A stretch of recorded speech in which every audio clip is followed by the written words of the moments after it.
পৃথিবীতে অনেক প্রজাতির সাপ রয়েছে, আর এইসব সাপের মধ্যে বেশিরভাগ সাপই বিষধর নয়। মানে এইসব সাপ যদি মানুষকে কেটেও ফেলে তারপরে মানুষের মৃত্যু হবে না। তার মানে এই নয় যে আপনি এই সাপকে দেখে ভয় পাবেন না, কারণ যেই সকল সাপ বিষধর হয় তাদের এক কামড়ে আপনার মৃত্যু পর্যন্ত হতে পারে, যার কারণে আপনি বুঝতেই পারবেন না যে আপনার মৃত্যু কিভাবে হলো। যার কারণে আমাদের এটা জানা উচিত যে পৃথিবীর বিষাক্ত সাপগুলোর লিস্টে কোন সাপগুলো রয়েছে। তো আজকের এই ভিডিওতে আমরা জানবো পৃথিবীর সব থেকে বিষধর সাপ সম্পর্কে, যাদের এক কামড়ে মানুষের মৃত্যু পর্যন্ত হতে পারে। তো কথা না বলে চলুন ভিডিওটি শুরু করা যাক। নাম্বার 1-এ রয়েছে র্যাটল স্নেক। এই সাপটির নাম আপনারা অনেকেই শুনেছেন। এই সাপটিকে আমেরিকার সব থেকে বিষধর সাপ বলা হয়। এই সাপটি মানুষের কাছে পরিচিত তার লেজে ঝুমঝুমি থাকার কারণে। যখন এই সাপটি তার লেজ নড়ায় তখন একটি অদ্ভুত ধরনের আওয়াজ হয়, আর এই আওয়াজের কারণেই তাকে র্যাটল স্নেক বলা হয়। যখন এই সাপগুলো বেশি ক্ষেপে যায় তখন লেজগুলো জোরে জোরে নড়াতে থাকে। এই সাপগুলো তার নিজেদের বডির ওপর অনেক দূর পর্যন্ত ভর দিয়ে দাঁড়াতে পারে। আশ্চর্যের বিষয় হলো র্যাটল স্নেকের বাচ্চাগুলো বড়দের থেকে বেশি বিষাক্ত হয়ে থাকে। র্যাটল স্নেক সাপগুলোর মধ্যে হিমোটক্সিন বিষ থাকে, যেগুলো অনেক বিষাক্ত। এই সাপটি এতটাই বিষধর যে সাপটি কাটার পর একটি মানুষ সর্বোচ্চ 7 থেকে 10 মিনিট পর্যন্ত বেঁচে থাকতে পারে। র্যাটল স্নেক সাপগুলো 1.6 ফুট থেকে 8.6 ফুট পর্যন্ত বড় হতে পারে। বলা হয়ে থাকে এই সাপগুলো এতটাই বিষধর যে এরা মারা যাওয়ার পরেও এদের দাঁতে যে পরিমাণ বিষ লেগে থাকে সেগুলো একটি মানুষকে মেরে ফেলতে পারে। 2 নম্বর অবস্থানে রয়েছে কিং কোবরা। পৃথিবীর সব থেকে বিষধর 5টি সাপের মধ্যে 2 নম্বর অবস্থানে রয়েছে কিং কোবরা। এই সাপটি দেখতে এতটাই ভয়ানক যে কিছু কিছু মানুষ এদেরকে দেখেই মাথা ঘুরে পড়ে যায়। কিং কোবরা সাপগুলো 13 থেকে 15 ফুট পর্যন্ত বড় হতে পারে। এই সাপটিকে পৃথিবীর সব থেকে লম্বা বিষধর সাপ বলা হয়।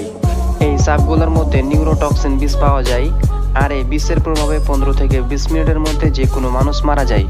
এত বিষধর হওয়ার পরে সাপগুলো সহজেই কাউকে কাটতে চায় না। এই সাপগুলো অনেক শান্ত হয়ে থাকে। কিং কোবরা সাপগুলো বেশিরভাগ ইন্ডিয়াতে পাওয়া যায়।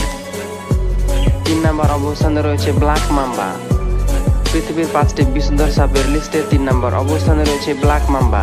এই সাপটিকে আপনি জীবনে একবার না দেখলেও এই সাপটির নাম অবশ্যই শুনেছেন। তাছাড়া ব্ল্যাক মাম্বাকে পৃথিবীর সব থেকে দ্রুতগামী সাপ বলা হয়, কারণ এই সাপটি ঘন্টায় 20 কিলোমিটার বেগে ছুটতে পারে। ব্ল্যাক মাম্বা তার শিকারকে 10 থেকে 12 বার কামড় দিয়ে থাকে। একবার কামড়ে ব্ল্যাক মাম্বা 400 মিলিগ্রাম বিষ ছাড়তে পারে, কিন্তু ব্ল্যাক মাম্বার 1 মিলিগ্রাম বিষে যে কাউকে মেরে ফেলতে পারে। এখন ব্ল্যাক মাম্বা এত বিষ কেন ছাড়ে তা ব্ল্যাক মাম্বাই ভালো জানে। বলা হয়ে থাকে আফ্রিকাতে যত মানুষ সাপের কামড়ে মারা যায় তার মধ্যে বেশিরভাগই রয়েছে ব্ল্যাক মাম্বার কারণে। আফ্রিকার প্রত্যেকটি হাসপাতালে ব্ল্যাক মাম্বার অ্যান্টিডোট রয়েছে। তাহলে বুঝতেই পারছেন সেখানে ব্ল্যাক মাম্বা কতটা ভয়ানক একটি নাম। এই সাপের নাম ব্ল্যাক মাম্বা হওয়া সত্ত্বেও এর গায়ের রং সিলভার কালার হয়ে থাকে। একে ব্ল্যাক মাম্বা বলার কারণ হলো এর মুখের ভিতর সম্পূর্ণ কালো হয়ে থাকে। ব্ল্যাক মাম্বা সাপগুলো প্রায় 11 বছর পর্যন্ত বেঁচে থাকতে পারে। 4 নম্বর রয়েছে টাইগার স্নেক। টাইগার স্নেক সাপগুলো বেশিরভাগ অস্ট্রেলিয়াতে পাওয়া যায়। এই সাপটি অনেক বিষধর একটি সাপ। এই সাপের মধ্যে নিউরোটক্সিন বিষ রয়েছে। টাইগার স্নেক যদি কোনো মানুষকে কেটে নেয় তাহলে সেই মানুষটি 30 মিনিটের মধ্যে মারা যায়। এই সাপগুলো বেশিরভাগ গলাতে এবং পায়ে কাটে, যাতে মানুষের শরীর প্যারালাইসিস হয়ে যায় এবং মানুষের শরীরে ব্লাড ফ্লো কম হয়ে যায়।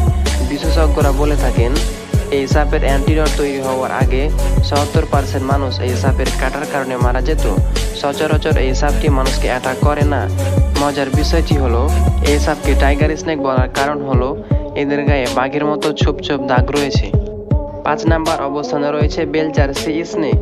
হয়তোবা আপনারা এই সাপটিকে অনেকেই দেখেছেন। এই সাপটিকে বলা হয় পানিতে থাকা সব থেকে বিষধর সাপ। এই সাপগুলো বেশিরভাগ এশিয়া এবং অস্ট্রেলিয়াতে পাওয়া যায়। আপনি জানলে অবাক হবেন এই সাপটির কয়েক ফোঁটা বিষ হাজার হাজার মানুষকে মেরে ফেলতে পারে। এই সাপগুলো শুধুমাত্র পানিতে পাওয়া যায়। এই সাপগুলো মানুষকে দেখলে পালায়, তারপরেও যদি কোনো মানুষ তাকে জ্বালায় তাহলে সে ছেড়ে কথা বলে না। এই সাপগুলোর শিকার বেশিরভাগ জেলেরা হয়ে থাকে, কারণ জালে মাছ তোলার সময় সাপগুলো উঠে আসে। তো আজকের এই ভিডিওটি আপনাদের কাছে কেমন লাগলো তা কমেন্ট বক্সে জানাতে ভুলবেন না। তো আজ এই পর্যন্ত, সবাই ভালো থাকবেন। আল্লাহ হাফেজ।